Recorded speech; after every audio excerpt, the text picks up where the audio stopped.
Hello, and welcome to another episode of the We Build Families podcast.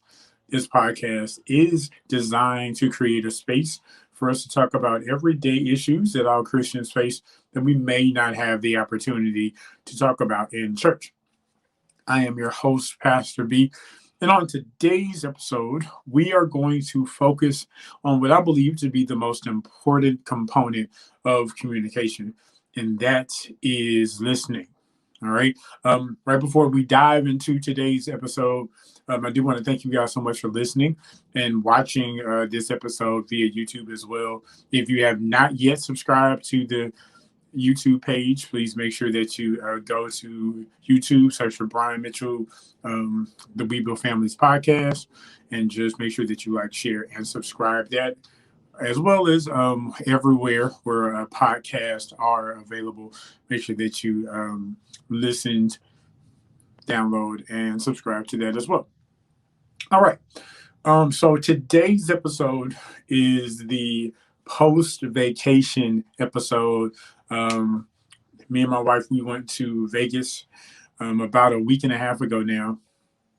And so, one thing about vacation is it typically is a time away from your regular 9 to 5. It's a time for you to be able to think back on your year, things that you have done so far, where you are in your life, and things that you can do to kind of move forward and improve on the rest of your life. So we're celebrating our 16th year of marriage. Hooray us. And so we went to Vegas for the first time. And so, of course, those of you who have been to Vegas, you know that one thing that is critical and important in Vegas is that you will walk everywhere you go. So you want to make sure that you are comfortable, in your shoes and all of that stuff, right? So during one of our many, many walks in Vegas, Melissa and I, we had an opportunity to kind of have an open and honest conversation about our years of marriage, where we are now, and things that we could do to kind of spice up our marriage or to kind of fix some things, right? And so my wife tells me, she says that one thing that I would like for you to do and like for you to work on is to value my thoughts and opinions more. So at first I was a little surprised. I was like, well, I mean, anytime that you bring something to me, I don't shut it down. I listen to you. And I felt that I valued everything to the proper level and with the proper level of respect. But one thing that I thought about in comparing the current Brian to the early marriage Brian, right? One of the things that I realized is that I've developed a really bad habit of trying to solve every problem and answer every question that my wife presented to me. So while she's pouring out her heart to me, my mind is waiting on the chance to speak so I can fix it, right? Or fix her or whatever the situation is that she's presented. My mind is thinking of a solution in the present moment. Now, what this did is that it never really improved the mood of the situation, and oftentimes it made things worse, but I was never ever really aware of it. It made things worse because my wife didn't need me to bring a solution to the table. She needed a space for her to vent, to work out how she was going to handle a difficult situation. She needed an audience and not an answer. So, as a remedy to this, right, I decided that I wouldn't interject at all. I would allow her to fully share her worries, her cares, her ideas in a space that was safe and healthy. So, doing this, it put things back together, and our conversations eventually improved and eventually got better. However, months later, we would have to return back to those same previous conversations, and it was revealed to me that nothing technically had changed. Um, I was happy to create this space for her to be able to speak freely and honestly, but from my end, there wasn't much follow through, and there wasn't any action that was done based on the conversation that was previously had. So, one thing I realized about myself is that I had forgotten that a partnership should be equal both in word and in deed. A partnership, it requires equal passion for the goals of each party to be accomplished. I was unintentionally selfish.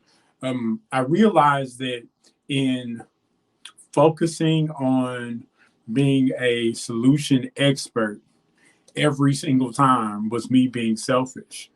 I realized that the point of conversation isn't always to resolve something, isn't always to show how smart I am, isn't always to um, be the head of the house, so to speak, right? I just needed to be present in the moment. There was no follow through on whatever idea or suggestion she presented. However, I expected her to run through walls with my big and bright ideas, right? Very uneven, very unbalanced, right? So, one thing I learned: partnership is more than compliments, it's more than pats on the back. And I'm so proud of you. Support is a verb. My wife felt like I didn't value her enough to fully commit to what she desired to do. And so, because of that, I was failing to learn that loving someone is much more physically demanding than what I realized. Whenever we engage in relationships, whether it be our spouses, our friends, our partners, we have to assess how committed we are towards showing our love in action. So we have to check our hearts when it comes to listening to our spouses, partners, and friends. What is our agenda? What is our end goal? Are we appeasing them? Are we just giving them a predetermined amount of time to say their piece before we mentally check out? Are we truly invested in their lives and their dreams? One way that we can show that we are invested and committed to their dreams is to remove anything in the moment that would distract us during these important conversations, right? So if we have our phones, right, and we're scrolling through social media during this conversation, although audibly we may be able to hear everything that's happening and what's being said, we're not able to accurately perceive and to receive what's being said because our attention is distracted. Be present in the moment, right? Of course, turn off our phones and whatever we're watching. Give them our undivided attention. Be willing to give whatever we want to receive. One of the things that I found about myself that was very, very hypocritical is that, I wanted full support, full engagement for any idea that I presented. But yet, whenever she followed those same protocols and wanted those same things, I didn't fully give her what she needed while I expected her to do the opposite. And so that's just not fair. It's not fair to any relationship if the things that we can provide that we don't do that 100%. All right. Be open minded. Be willing to view the situation from their point of view because their point of view matters. Their experiences matter, right? We never live life alone. And so, because we never live life alone, we need other people to bring about a community. So, just because, my life is one way and my experiences have shaped and developed who I am, the experiences of other people should matter if you're trying to come together to build a family, to build a relationship, right? So value their input, value their experiences in equal measure as you would like people to value yours. Okay. So one other thing that I learned about myself was that I discovered that I didn't really want to fully embrace my wife's vision because that full embracement was going to make me uncomfortable. It would require that I wake up early in the morning, right? It would demand that I work out and be consistently committed to that. And there were more moments than not where I didn't want to do it. And because I didn't want to do it, I felt like that was good enough reason for me not to do it. But what I was telling my wife is that what you want for this marriage is less important than what I want for this marriage.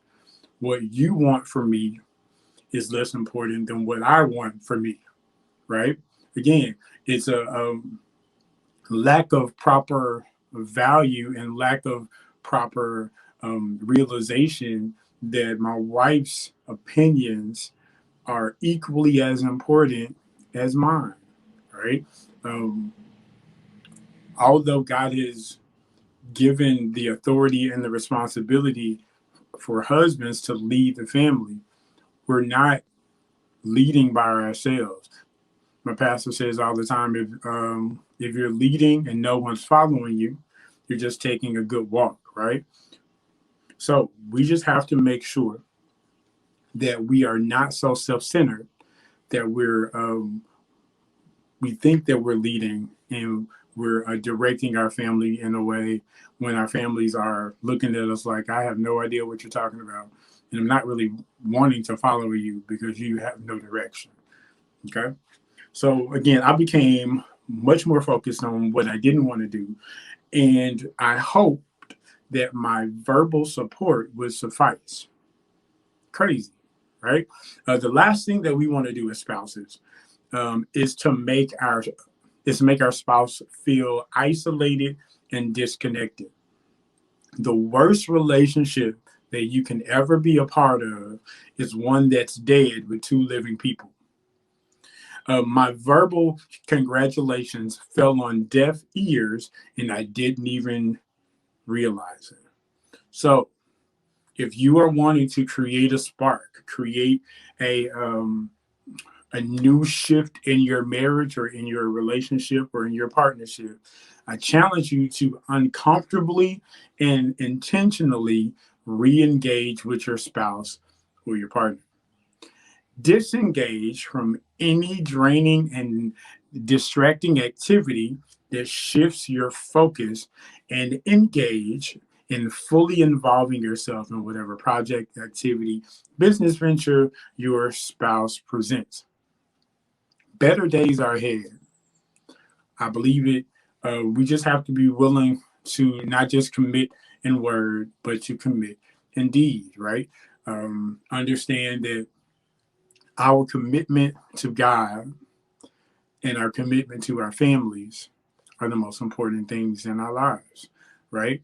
If you are a single parent, leading your children, many times the interest and the cares and the things that children love many times seems to be so out of the box, like things that you may not instantly attach yourself to. But one of the things that I think my generation didn't really have enough time for was to invest in the interest of the kids, right? Many times they had to work 2 and 3 jobs just to make ends meet, right? And so as far as being invested in holding conversations that may not produce a tangible fruit at the moment, but just allowing your children to develop their communication skills, right? I don't think that our parents back then had the time to invest in that. But now in 2021, I believe we can do a better job of, setting aside time just to listen to our kids, just to let them, dream publicly, to dream verbally. And then it's our job to let them develop, and we just steer them in the way that they should go, right? Um, we shouldn't always dictate that, or cut off certain avenues if they want to pursue that. But we just have to educate them and saying, hey, if you take this route, this is what you should expect. These are the hurdles that you should avoid, right? Be open, like I mentioned, be open minded. Know that all of the positive things that we invest in our spouses, in our children, in our partnerships, if we sow and invest anything positive, it will produce a positive result. Maybe not this year, maybe not next year, but it will produce positive seed after its own kind. Okay. All right. So this was a pretty quick episode. Didn't really want to dive into anything too deep. Just wanted to encourage us to make sure that we're better listeners in our relationships and in our marriages and partnerships. All right.